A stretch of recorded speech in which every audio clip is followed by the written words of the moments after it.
바뀌었습니다.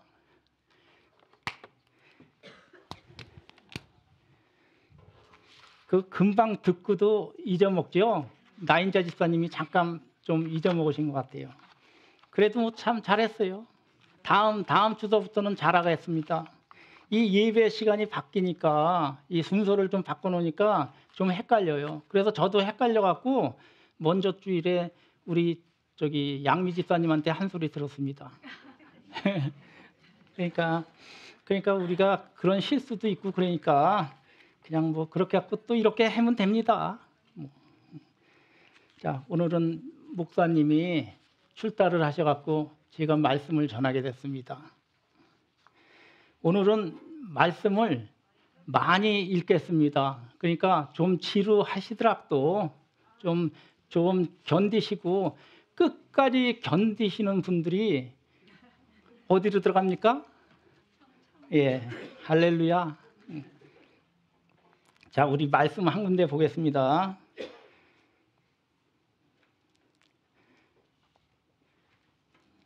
마태복음 25장 31절에서 46절 말씀이요. 제가 이 말씀을 읽을 테니까 여러분들이 눈으로 이렇게 따라오세요. 그냥 같이 이렇게 읽으면 막 이렇게 혼선이 될 수도 있으니까 제가 읽겠습니다. 인자가 자기 영광으로 모든 천사와 함께 올 때 자기 영광의 모자에 앉으리니 모든 민족을 그 앞에 모으고 각각 분별하기를 목자가 양과 염소를 분별하는 것 같이 하여 양은 그 오른편에 염소는 왼편에 두리라. 그때 임금이 그 오른편에 있는 자들에게 이르시되 내 아버지께 복받을 자들이여 나와 창세로부터 너희를 위하여 예비된 나라를 상속하라. 내가 줄일 때 너희가 먹을 것을 주었고 목마를 때 마시게 하였고 나그네 되었을 때 영접하였고 벗었을 때 옷을 입혔고 병들었을 때 돌아보았고 옥에 갇혔을 때 와서 보았느니라. 이에 의인들이 대답하여 가로되 주여 우리가 어느 때 주의 줄이신 것을 보고 공쾌하였으며 목마른 것을 보고 마시게 하였나이까. 어느 때에 나그네 되신 것을 보고 영접하였으며 벗으신 것을 보고 옷 입혔나이까. 어느 때에 병드신 것이나 옥에 갇히신 것을 보고 가서 배웠나이까 하리니 임금이 대답하여 가라사대 내가 진실로 너희에게 이르노니 너희가 여기 내 형제 중에 지극히 작은 자 하나에게 한 것이 곧 내게 한 것이라 하시고 또 왼편에 있는 자들에게 이르시되 저주를 받은 자들아 나를 떠나 마귀와 그 사자들을 위하여 예비된 영영한 불에 들어가라. 내가 줄일 때 너희가 먹을 것을 주지 아니하였고 목마를 때 마시게 하지 아니하였고 나그네 되었을 때 영접하지 아니하였고 벗었을 때 옷 입히지 아니하였고 병들었을 때 옥에 갇혔을 때 돌아보지 아니하였느니라 하시니 저희도 대답하여 가로되 주여 우리가 어느 때 주의 줄이신 것이나 목마른 것이나 나그네 되신 것이나 벗으신 것이나 병드신 것이나 옥에 갇히신 것을 보고 공양치 아니하더이까. 이에 임금이 대답하여 가라사대 내가 진실로 너희에게 이르노니 이 지극히 작은 자 하나에게 하지 아니한 것이 곧 내게 하지 아니한 것이라 하시리니 저희는 영벌에 의인들은 영생에 들어가리라 하시니라. 아멘. 여러분, 이 말씀은 제가 설교를 어느 목사님들한테도 많이 들었는데 이 말씀들은요, 이 교회하고는 상관이 없는 그런 말씀이라고 하십니다. 그게 왜 그러냐면 이 말씀은 천년왕국 때 이제 우리가 올라갔다가 다시 예수님같이는 변화돼서 이렇게 내려왔을 때 그때 여기서 갈리는 이 말씀이라 그러고 또 어떤 목사님은 백보자 심판 때 그때 이렇게 갈린다고 그럽니다. 근데요, 우리는 이 모든 비유를 이렇게 예수님이 말씀하신 비유를 볼 때 우리가 이런 신학적으로 이런 거를 이렇게 받아들이는 게 아니라 우리가 이 신앙적으로 이렇게 해서 받아들여 갖고 우리가 그 말씀을 받고 우리 마음의 삶에 적용을 해갖고 이 세상에서 살아갈 때 우리가 소음과 빛의 역할을 잘 감당하면서 주님의 명령을 따라갖고 그렇게 살면 된다고 저는 그렇게 믿습니다. 왜 그러냐면 우리는 신학적으로 모든 걸 이렇게 다 그렇게 설명을 들으면요 우리는 잘 알아듣지를 못합니다. 그래서 우리가 제자 훈련 때도 배웠고 사역 훈련 때도 배웠잖아요. 거기서 우리가 신학을 공부하는 게 아니라 우리가 신앙적으로 우리가 그걸 다 받아들여 갖고 우리가 이 세상에 나가서 살 때 그때 우리가 소금과 빗대 역할을 잘 감당하고 한 영혼을 구하는데 조금 더 부족함이 없이 우리가 그 일을 다 행할 때 우리는 예수님 앞으로 간다는 것을 우리는 그 축복으로 믿으시기 바랍니다. 그래갖고 이게 우리가 뭐 백보자, 뭐 심판, 뭐 천년왕국 이런 거는요 우리가 따질 게 없는 것 같아요. 우리가 지금 이 세상에서 살아갈 때 우리가 주님 말씀 잘 듣고 주님께 순종하면서 이렇게 살아가다 보면 우리는 예를 들어서 백보자 심판 때 우리가 만약에 그 백보자 심판까지 우리가 가면 큰일 나잖아요. 응? 우리는 그 두 번째 심판을 안 받는다 그랬잖아요. 그러니까 우리가 거기까지 가면 큰일 나는 거니까 우리는 그저 예수를 잘 믿고 우리가 그 믿음으로 우리가 천국에 가면 되는 겁니다.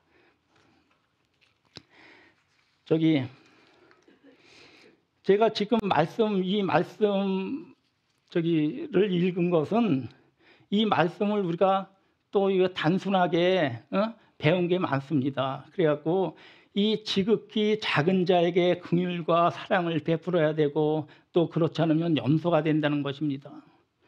그러니 우리가 더욱 힘써 섬기고 봉사하고 사랑하자. 이 소외된 이웃을 향해 우리가 하나님의 사랑으로 열심히 구제하고 섬기자. 그렇게 하는 말씀인데 여기선 그런데 이 본문의 핵심은요 이것이 아닙니다. 그렇다면 하나님께서는 그 양과 염소를 어떻게 구별하시는 걸까요 도대체? 이게 이 한국에서 어떤 유치원에 예수님과 하나님의 그 말씀을 이 어느 유치원에서 이렇게 기독교 유치원에서 이렇게 가르치는데 이 어떤 조그만 꼬마 남자아이가 선생님한테 물었대요. 선생님, 이 예수님이 어떻게 하나님의 아들이 되세요? 성이 틀린데. 그러니까 선생님이 이걸 뭐라고 대답해야 되나 그리고 잠깐 있는데 어떤 또 여자 꼬마아이가 손을 번쩍 들더니 선생님 제가 대답할게요. 그러면서 그 아이가 뭐라고 대답했냐면 그 꼬마한테 남자 꼬마한테 야, 이 바보야 너 그것도 몰라? 이 예수님 하나님 그래갖고 이 미국에 가면 이 성이 뒤에 붙는 거야. 그래서 예수님은 하나님 아들이 맞는 거야. 그래서 그 여자애들이 참 똑똑하죠. 그 남자만 키우는 분들은 잘 모르겠어요. 여자들은 참 똑똑한 것 같아요. 그래서 우리가 오늘 이 말씀을 읽은 거 이거는 언뜻 보면 우리가 여기에 행위에 대해서만 이렇게 말씀이 나와요. 여기엔. 그래서 이게 우리가 믿음으로 천국 간다 그랬는데 이거 어떻게 행위가 이렇게 나와갖고 우리가 그렇게 배우진 않았는데 이렇게 생각하시는 분들도 계실 겁니다. 그래서 그거를 제가 보충 설명하기 위해서 오늘 성경 말씀 많이 읽는다 그랬잖아요. 그러니까 지루하시더라도 끝까지 견디십시오. 야고보서 2장 14장에서 26절 말씀.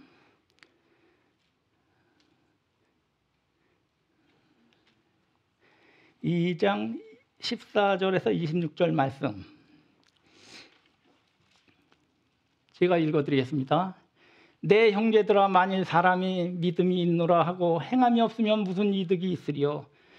그 믿음이 능히 자기를 구원하겠느냐? 만일 형제나 자매가 헐벗고 일용할 양식이 없는데 너희 중에 누구든지 그에게 이르되 평안히 가라 덥게 하라 배부르게 하라 하며 그 몸에 쓸 것을 주지 아니하면 무슨 이득이 있으리요? 이와 같이 행함이 없는 믿음은 그 자체가 죽은 것이라.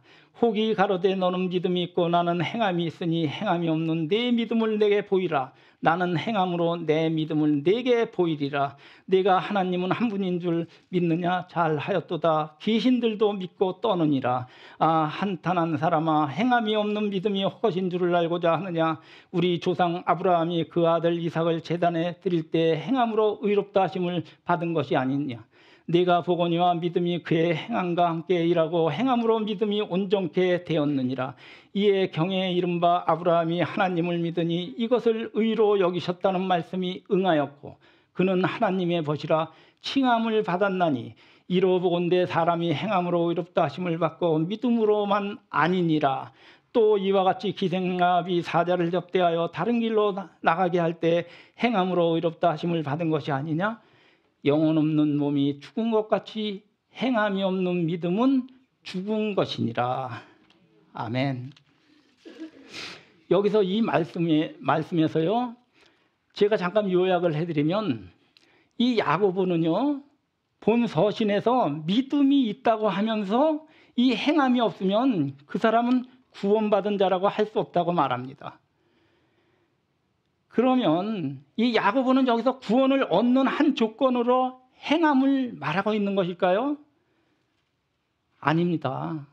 그런데 또 사도 바울은요, 로마서에서 사람이 오직 믿음으로만 구원을 얻는다는 사실을 강조합니다.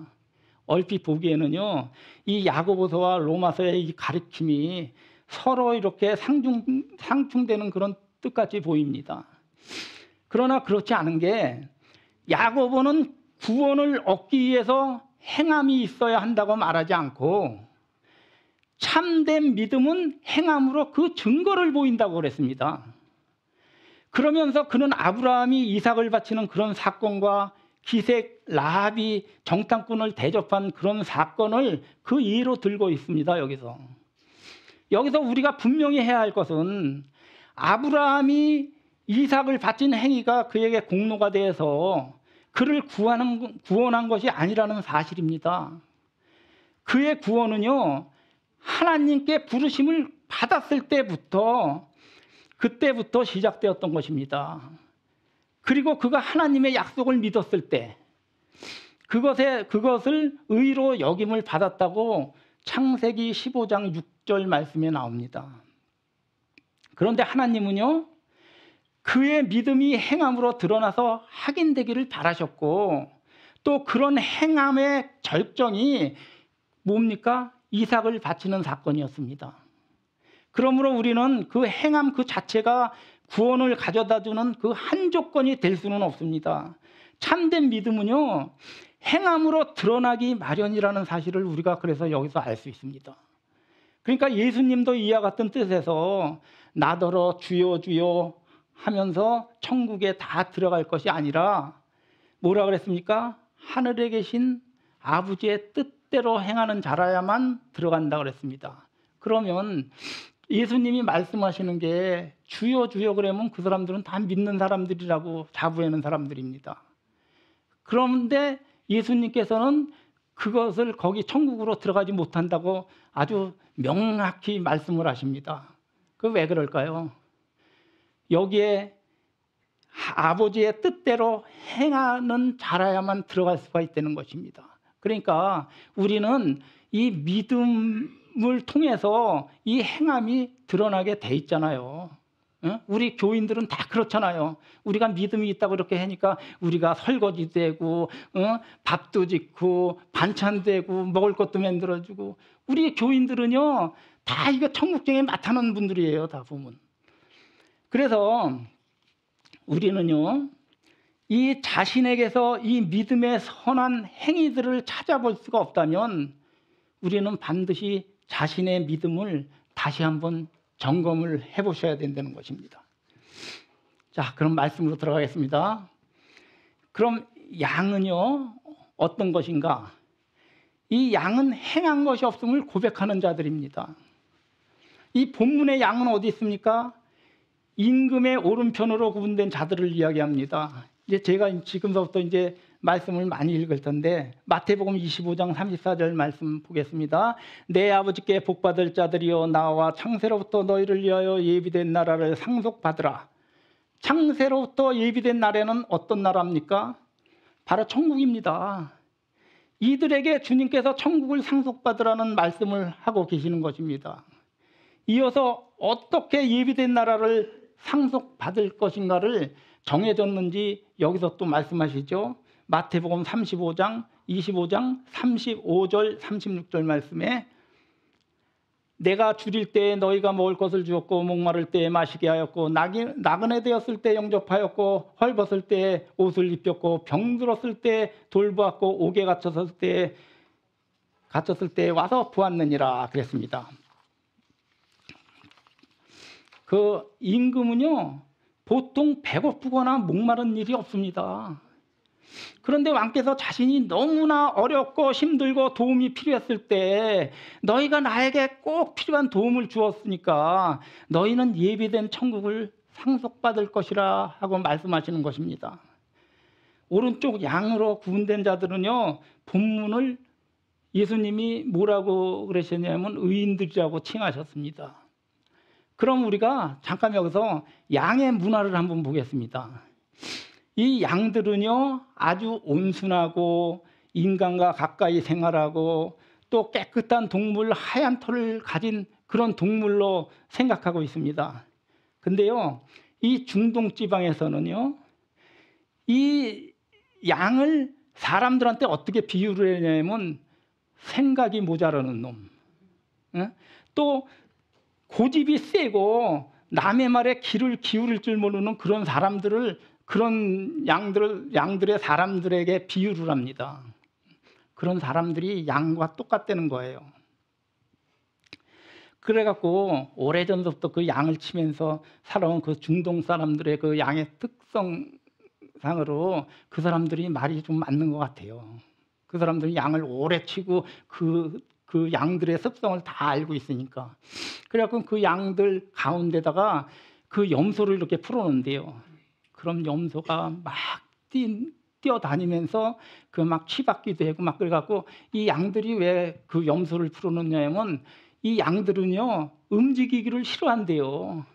아주 움직이기 싫어하고 게을르고 그래갖고 움직이기 싫어해서 이 양들을 일부러 풀어놓는데요. 그러면 양들이 막 치받고 막 저거 막 도망다닐 거 아니에요. 그럼 도망다니다 보면 자동적으로 운동도 되고 그래서 그 운동도 되니까 체력도 단련해지고 그래갖고 자연적으로 성장하는데 도움을 준다 그럽니다. 그러면 우리가 질문을 한번 해보자고요. 이 양들에게 이 염소가 좋은 염소입니까? 나쁜 염소입니까? 여기에서는 좋은 염소지요. 예. 그러면요, 우리 인생에서 한번 생각을 한번 해보자고요.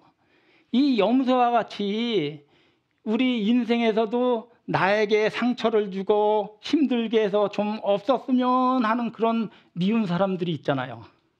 있죠? 없어요? 그러니까 그렇게 힘든 사람들이 있는데 우리 공동체도 마찬가지입니다. 공동체도 힘들게 하는 그런 염소 같은 사람들이 반드시 있습니다. 네? 그래서 저 사람만 없으면 우리 공동체는 잘 되어 갈 텐데 이런 생각도 갖고 있을 겁니다. 그러나 생각해 보십시오. 나는 늘 양에 속해 있는가? 네? 누군가는 나를 염소로 생각하는 사람도 있을 것입니다.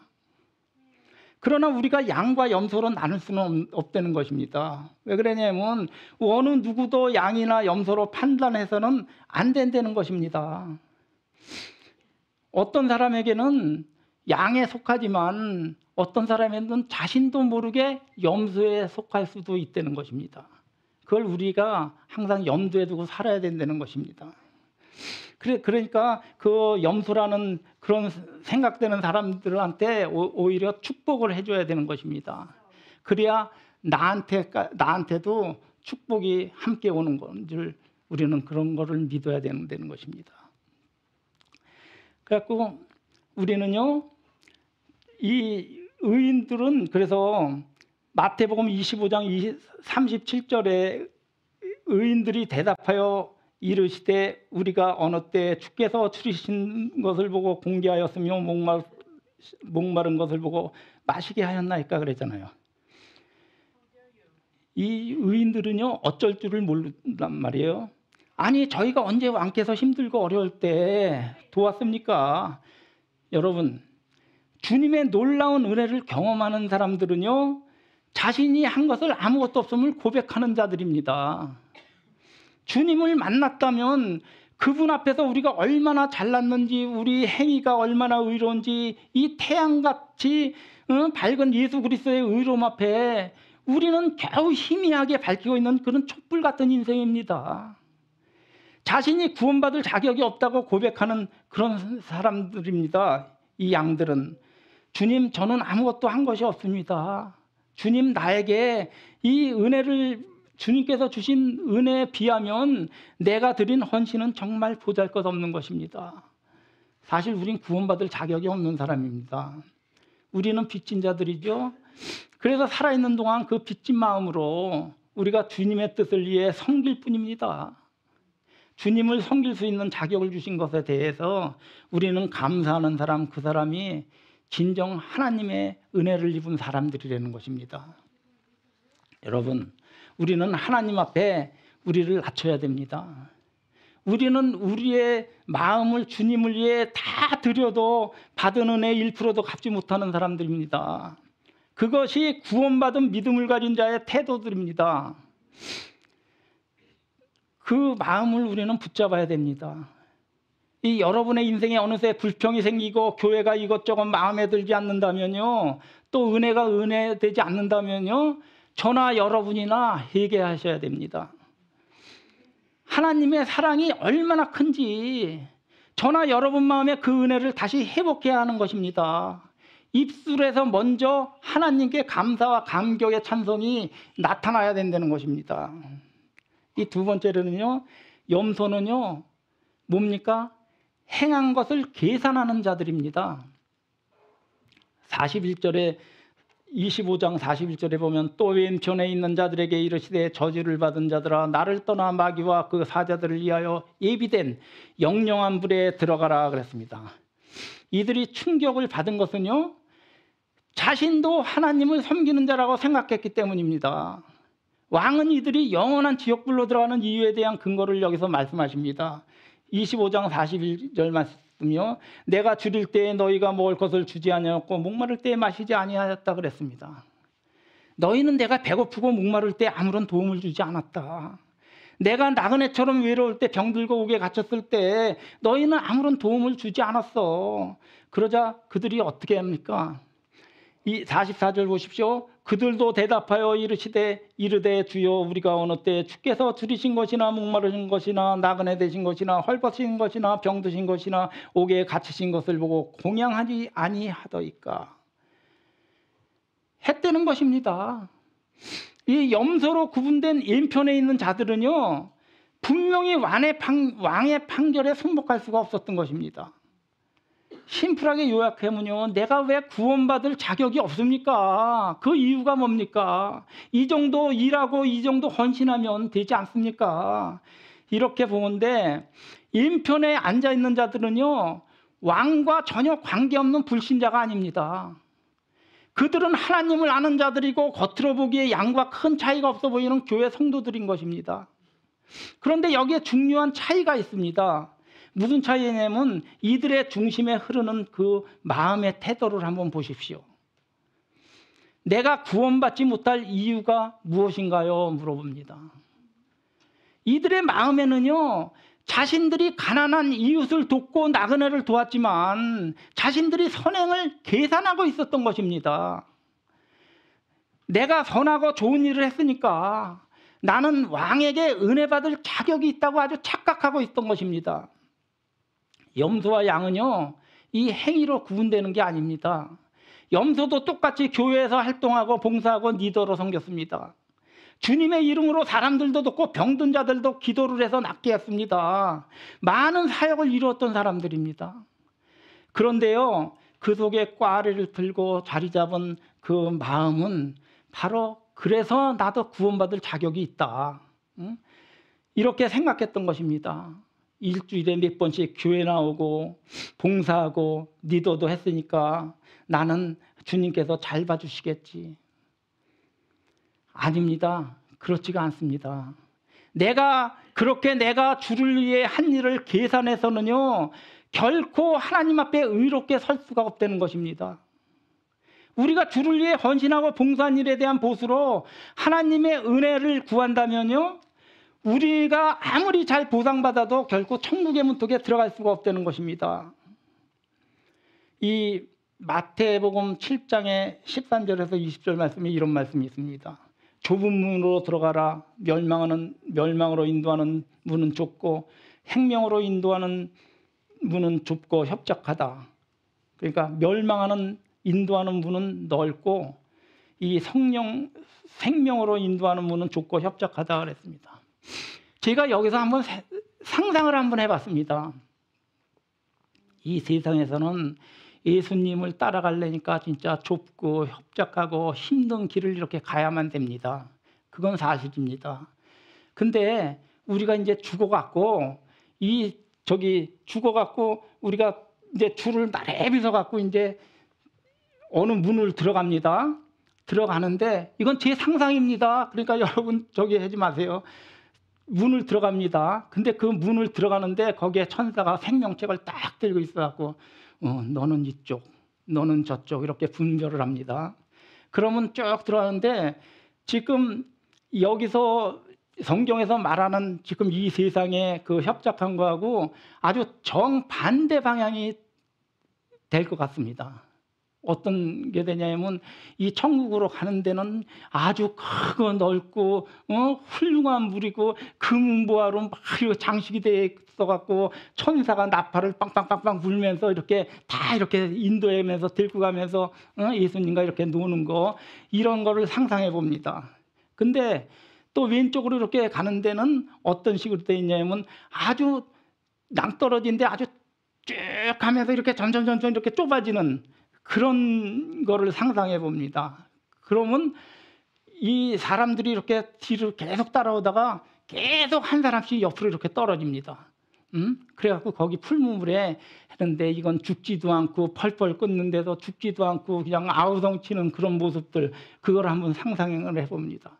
근데요, 자꾸 밀려서 떨어지니까 너무 많은 거예요. 지옥 가는 사람들이. 그래서 그런 상상을 안 해야 되는데 그런 상상을 한번 해봤습니다. 근데요, 그 풀물에 이렇게 떨어질 때 그 소리가 어떤 소리가 나겠어요? 그냥 풍덩 소리가 나겠어요? 아니에요. 저는요, 한국에서 이 쇠를 녹이는 회사를 해봤습니다. 근데 쇠를 녹여갖고 이 맑은 물 있잖아요. 거기다가 이렇게 집어넣으면요, 이렇게 물건을 집어넣으면 풍덩 소리가 나는 게 아니라 퍽 소리가 나요. 그러니까 거기도 마찬가지일 것 같아요. 사람들이 이렇게 떨어지면 그냥 퍽퍽퍽퍽 하고 이렇게 다 떨어질 것 같아요. 그러니까 우리는 그냥 주님을 따라서 믿음을 갖고 잘 가면 우린 그런 일은 없을 것입니다. 특히 우리 교인들은 그런 일이 없다고 저는 믿습니다. 누가복음 18장 11절에 보면요, 등장하는 그 바리새인들은 누구보다도 신앙생활을 열심히 하고 하나님께 기도하기를 자신은 저 세리처럼 남의 것을 훔치지 않고 불의를 저지르지 않았고 또 간음하는 자들처럼 행하지 않았기에 그래서 감사합니다라고 기도한 자들입니다. 18장 11절 보십시오. 바리새인은 서서 따로 기도하여 이르되 하나님이여, 나는 다른 사람들 곧 토색, 불의, 간음을 하는 자들과 같지 아니하고 이 세리와도 같지 아니함을 감사하나이다 그랬습니다. 그런데 결국 그들은 어떤 평가를 받았습니까? 자신의 의로운 삶은 세리보다도 훨씬 낫다고 믿었는데 예수님의 평가는 그렇지가 않습니다. 어떤 책망을 받았습니까? 회칠한 무덤이라는 책망을 받았습니다. 겉은 아주 번지르르하는데 이 속에는 아주 지저분하고 더럽게 그 썩어 있는 것만 잔뜩 차 있는 그런 거라고 예수님께 책망을 받았습니다. 그 누가복음 18장 13절에 봅니다. 세리는 멀리 서서 감히 눈을 들어 하늘을 쳐다보지도 못하고 다만 가슴을 치며 이르되 하나님이여 불쌍히 여기소서 나는 죄인이로소이다 하였느니라. 당대의 세금을 걷는 직업인 세리는요 아주 부자였지만 로마 제국의 편에서 동족 이스라엘 백성들을 약탈하는 일을 했습니다. 그럼에도 불구하고 예수님은요 이 세리의 고백을 들으시고 아주 놀라운 선언을 하십니다. 누가복음 18장 14절에요. 내가 너희에게 이르노니 이에 저 바리새인이 아니고 이 사람이 의롭다 하심을 받고 그의 집으로 내려갔느니라. 무릇 자기를 높이는 자는 낮아지고 자기를 낮추는 자는 높아지니라 하시니라. 이 누구보다도요 신앙생활을 열심히 하고 율법대로 의롭게 살았던 그런 바리새인보다 이 세리가 더 의롭다라고 선언하신 것입니다. 주님 전에 나와서 우리는 불쌍히 여기소서 나는 죄인입니다 고백한 이 세속적인 사람이요 사실은 이 약물이 오른편에 있는 사람입니다. 우리 자신이 하나님 앞에 떳떳하게 설 수 없는 죄인임을 우리는 고백해야 됩니다. 우리는요 사실 구원받을 자격이 없는 사람이지만 우리는 빚진 자들이지만 우리 예수님을 믿고 이렇게 따를 때 우리는 주님께 인도해서 우리가 올라갈 수 있는 그런 게 우리는 잘 지켜갖고 해야 됩니다. 그렇게 함께 고백하는 저와 여러분이 되시기를 바랍니다. 그래서 누가복음 18장 18절에요. 한 부자 청년이 갈리가 예수님을 찾아와서 어떻게 영생을 얻는지 여기서 또 질문합니다. 그리고 자신은 율법의 계명을 어려서부터 다 지켰노라고 또 말하고 있습니다. 이 누가복음 18장 20절 말씀이에요. 내가 계명을 안 하니 간음하지 말라, 살인하지 말라, 도둑질하지 말라, 거짓 증거하지 말라, 네 부모를 공경하라 하였느니라. 여짜오되 이것은 내가 어려서부터 다 지켰나이다. 그런데요 그것은 청년의 착각일 뿐이었습니다. 예수님은 내가 다 말씀을 지켜왔다고 말하지만 한 가지 부족한 게 있다. 뭐라 그럽니까? 너의 재물을 다 팔아서 가난한 자들에게 나눠주라 그럽니다. 그 말씀이 누가복음 18장 22절에서 23절 말씀에 있습니다. 예수께서 이 말을 들으시고 이르시되 내게 아직도 한 가지 부족한 것이 있으니 내게 있는 것을 다 팔아 가난한 자들에게 나눠주라. 그리하면 하늘에서 내게 보화가 있으리라. 그리고 와서 나를 따르라 하시니 그 사람이 큰 부자이므로 이 말씀을 듣고 심히 근심하더라 그랬습니다. 이 부자 청년은요 결국 하나님의 말씀에 근심하고 떠나갑니다. 자신이 평생 열심히 법을 지키며 모범적으로 살아왔다고 믿었는데 하나님의 의에 이르기에는 너무나 부족했던 것입니다. 생각해 보십시오. 이웃이 가난하여 배고프고 굶주려 병들어 죽어가는데 당신은 많은 재물을 쌓아놓고 살면서 어떻게 이웃사랑의 계명을 다 지켰다고 말할 수가 있겠습니까? 그것은 하나님 앞에서요 사람의 선행은 좋은 것이지만 하나님 앞에서는 진짜 계산하려 하고 그 나의 선행을 주장하기 시작할 때요 하나님의 기준에서 벗어나고 이룰 수가 없다는 것입니다. 그 선행으로는 절대로 구원받을 수가 없다는 것입니다. 그 선행으로 하나님을 기쁘시게 할 수는 없습니다. 우리가 마땅히 가져야 할 태도는요 주님의 크신 은혜에 감사하는 마음으로 나 주님의 기쁨 되기 원합니다. 보잘것없지만 주님 받아주시옵소서 하고 감사하는 마음으로요 우리는 사랑하고 헌신해야 됩니다. 그래서 우리가 이 사랑하고 헌신해야 된다는 말이 나왔으니까 이 사랑하는 사람들과 또 관계가 깨어질 때가 있잖아요. 그 관계가 깨어질 때가 어떤 때입니까? 서로가 이런 말을 합니다. 내가 너에게 해준 게 얼만데 옛날에 너에게 어떻게 해준 이 옛날 고리짝 그 알지도 못하는 거 그런 것까지 다 끄집어 나옵니다. 이렇게 하나하나 계산하고 따지기 시작할 때요 이 사랑하는 사람과의 관계는 깨어지게 마련입니다. 그저 부족하고 못난 자신과 함께 해줘서 고맙다는 마음 또 그 첫사랑의 마음을 지켜야 이 연애들 다 해보셨잖아요. 이 연애 시절뿐 아니라 오랫동안 행복한 가정을 꾸미며 이루며 살아갈 수 있다는 것입니다. 그래서 우리가 이거 결혼 생활을 오래 했잖아요. 오래 하고 저도 오래 했습니다. 오래 했는데 이거 싸우고 막 그럴 때도 있잖아요. 예? 그래갖고는 어떤 때 싸우면 뒤로 탁 돌아서 갖고 말도 안 하고 어떤 때 막 그럴 때가 있는데 저는 그거를 터득한 게 한 가지 있습니다. 어떻게 터득했는지 말씀드릴까요? 어떻게 터득했냐면 저는 첫 연애 시절을 생각합니다. 첫 연애 시절에요. 저는 어떻게 연애를 시작했냐면 그 한국의 그 남이섬이라는 데 아시죠? 제가 첫 연애를 걸리 갔습니다. 남이섬으로. 근데 그 남이섬으로 딱 가는데 거기 이제 차를 갖다 세워놓고 우리가 배 타고 이렇게 건너갔는데 국희 엄마가 그때 하얀 바지에다가 그냥 나릇나릇한 그 블라우스, 핑크 블라우스를 입고요. 너무너무 예쁘더라고요. 할렐루야. 그래갖고는 제가 거기에 반해서 딱 보는 순간에 너는 내 거다. 딱 이런 마음이 들었어요.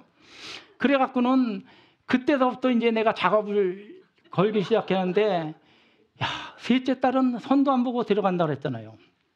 그래서 그때 너무너무 예뻐갖고 내가 그래갖고는 예쁜 건 예쁜 거고 이제 살다가 보니까 좀 그렇잖아요. 살다가 보면 좀 나이도 좀 들고 하면 그래갖고는 좀 그땐 티각티각 할 때도 있고 그런데 요새 와서는요.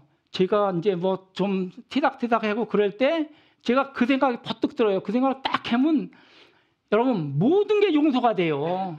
그때 생각을 하면 야 그때 진짜 너무 예뻤어요. 아유 그래서 그 시절로 제가 다시 한번 돌아갔으면 좋겠어요. 제가. 자 그래서 이웃 사랑은 하나님 사랑의 열매로 나와야 된다는 것입니다. 마태복음 25장 40절 말씀이에요. 임금이 대답하여 이르시되 내가 진실로 너희에게 이르노니 너희가 여기 내 형제 중에 지극히 작은 자 하나에게 한 것이 꼰대에게 한 것이라 하시고 이 오늘 말씀을 푸는 키워드입니다. 여기에 지극히 작은 자 하나 무엇을 의미하는 것일까요? 도대체 지극히 작은 자가 누구일까? 사실 오른편 양이나 왼편 염소나 둘 다 지극히 작은 자가 누구인지도 잘 모릅니다. 그래서 너무 작아서 보이지 않는 사람 일반적으로요 이 관심 밖에 소외된 사람으로 해석할 수 있습니다. 어떤 분들은 어떤 목사님들은 예수님이라고도 그러고 그러지만 더 정확하게는요 우리가 알 수 없는 오직 하나님만 아시는 사람이라는 것입니다. 그럼 우리가 오른편의 양이 되기 위해서 지극히 작은 자를 찾아 그들을 돕고 섬겨야 되는데 나에게 구원을 은혜를 가져다 줄 지극히 작은 자를 도대체 어디서 찾아야 합니까? 정말 지극히 작은 자인 줄 알고 열심히 먹이고 입히고 친구가 돼 주었는데 주님께서 나중에요 야 걔는 지극히 작은 자가 아니야. 그렇게 하시면 어떻게 되나요?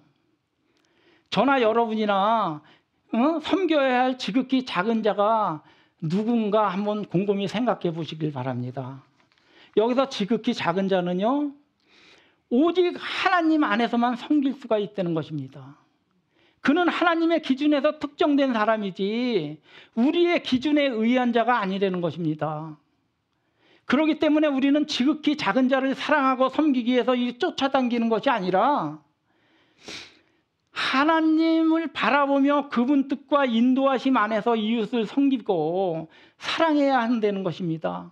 다시 말해서요 이웃 사랑의 실천은 하나님 사랑, 즉 하나님을 향한 우리 마음의 예배에서 시작되어야 된다는 것입니다. 하나님과의 관계 안에서 이웃을 향한 그런 사랑이 나타나야 된다는 것입니다. 하나님과의 관계가 없는 그 이웃 사랑은요 가짜입니다. 그래서 하나님을 사랑하기 때문에 그 열매로 드러나는 사랑이어야 될 줄 믿습니다. 지극히 작은 자는요 하나님의 기준으로 분류되는 하나님만 아는 사람들입니다. 하나님 없이요 자기 스스로 세운 기준으로 사랑한다고 하면서 이것이 하나님을 기쁘시게 하는 사랑이라고 아주 착각하는 사람들이 너무나 많습니다. 예수님께서 그래서 율법을요 두 개념으로 요약해 주신 게 있습니다. 누가복음 10장 27절 말씀에요. 뭐라 그랬냐면 대답하여 이르되 내 마음을 다하며 목숨을 다하며 힘을 다하며 뜻을 다하여 주 너의 하나님을 사랑하고 또한 네 이웃을 네 자신같이 사랑하라 하였나이다. 이 말씀 많이 귀에 익은 말씀이죠. 여기서 이제 선한 사마리아 사람의 비유를 한번 보겠습니다. 그 율법사가 내 이웃이 도대체 누구입니까? 물어봅니다. 여기서 질문이 시작됐죠. 근데 여기에는 어떤 사람이 나오고 강도가 나오고 제사장이 나오고 레위인은 피하고 그리고 어떤 사마리아인은 불쌍히 여기고 돌봐주었다 그랬습니다. 그래서 예수님이 말씀하십니다. 네 생각에는 도대체 누가 강도 만난 자의 이웃이냐. 그렇게 얘기하니까 이 율법사가 자비를 베푼 사람입니다 그랬습니다. 그렇지. 그럼 너도 가서 그렇게 해라. 이 강도 만난 자의 비유에서요 주님께서 설명하고자 하는 이웃의 개념은 도대체 무엇일까요? 율법사가 생각하는 이웃 그리고 우리가 생각하는 평범한 이웃에 대한 개념과는 많은 차이가 나고 있습니다. 우리는 이웃이라고 하면 나에게 호감을 갖고 호의를 베푸는 사람 같은 성도들이 대부분일 것입니다. 그러나 주님이 말씀하시고자 하는 강도 만난 자의 이웃은요 진짜 사랑을 필요로 하는 자라고 말씀하십니다. 그리고 진정한 이웃이란 나와 가까운 자만이 아니라 고통과 어려움으로 나의 사랑을 필요로 하는 모든 사람이라고 말씀하십니다.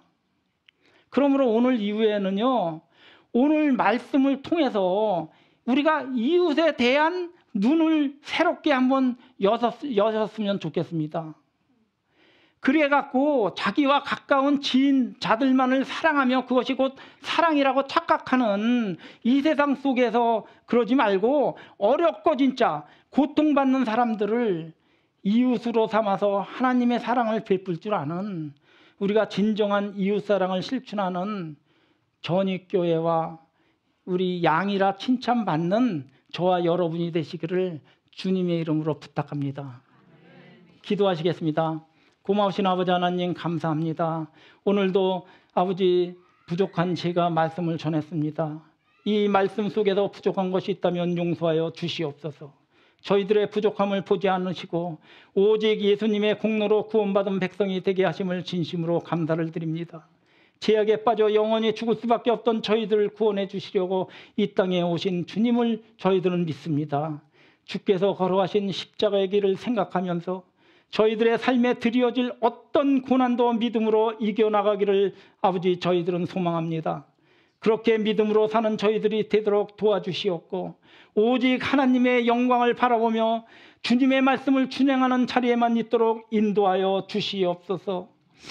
사탄의 유혹에 빠지지 않게 하시고 세상의 빛과 소금의 사명을 잘 감당하는 주의 백성으로 살게 하시고 또한 이 마지막 세상에 마지막 때 주님 앞에 설 때 착하고 충성된 종이라 칭찬받는 창세로부터 양으로 예비된 하나님의 나라를 상속받는 복된 자들이 될 수 있도록 인도하여 주시옵소서. 목사님 출타 중입니다. 오고 가는 길 동행하여 주시옵고 무사히 도착할 수 있도록 인도하여 주시옵소서. 믿사옵고 예수 그리스도를 받들어 간절히 기도드리옵나이다. 아멘. 제가요 오늘은 또 제가 특송까지 합니다. 제가 이게 우리 양미 집사님에게 순종하는 의미에서 제가 또 특송하고 다음엔 또 이제 계속 이렇게 특송을 해주실 줄 믿습니다.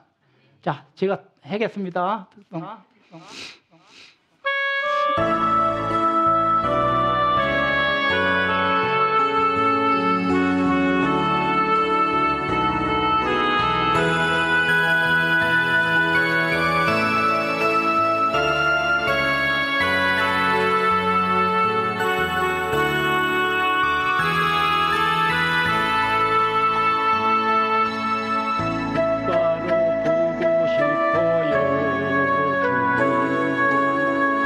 온전한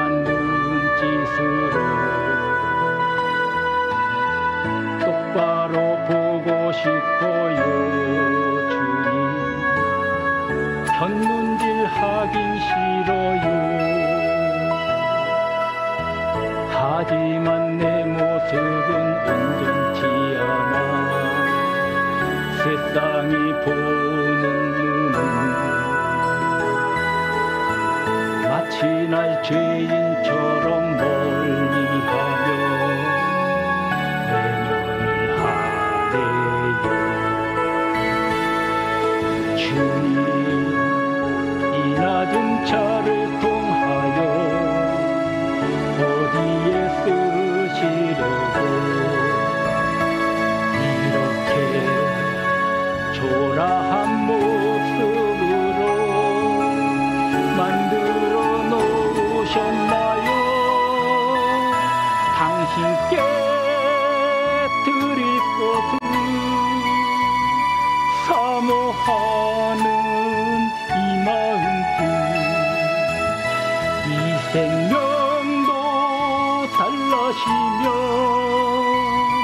십자가에 놓겠으니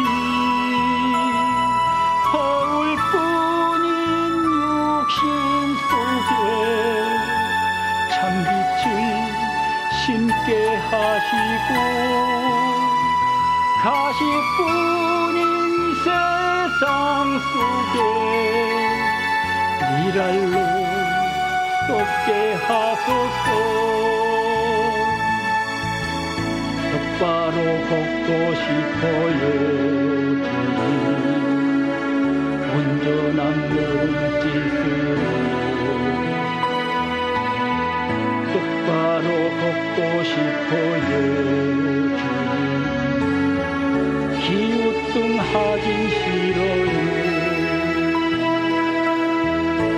하지만 내 모습은 온전치 않아 세상이 보는 눈은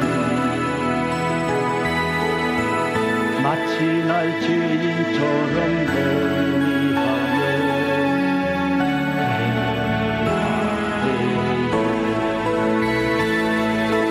주님 이 낮은 차를 통하여 어디에 쓰시려고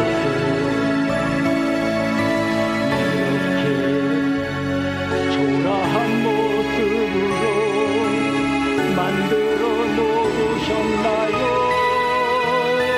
당신께 드릴 것을 사모하는 이 마음뿐.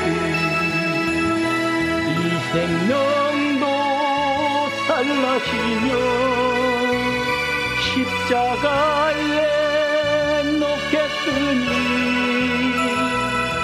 허울뿐인 육신 속에 참빛을 심게 하시고 가시뿐인 세상 속에 미랄로 쏟게 하소서. 당신께 드릴 것은 사모하는 이 마음뿐. 이 생명도 달라시며 십자가에 놓겠으니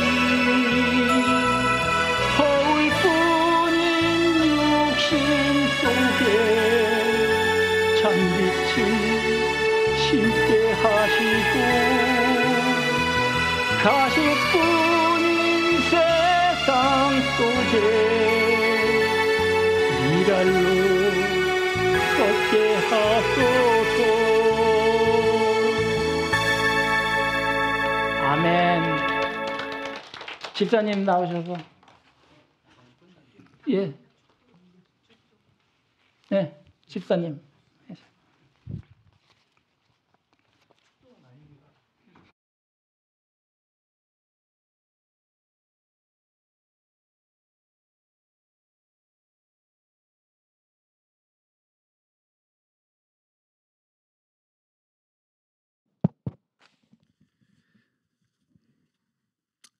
우리의 길이요 진리요 생명이신 주님을 사랑합니다.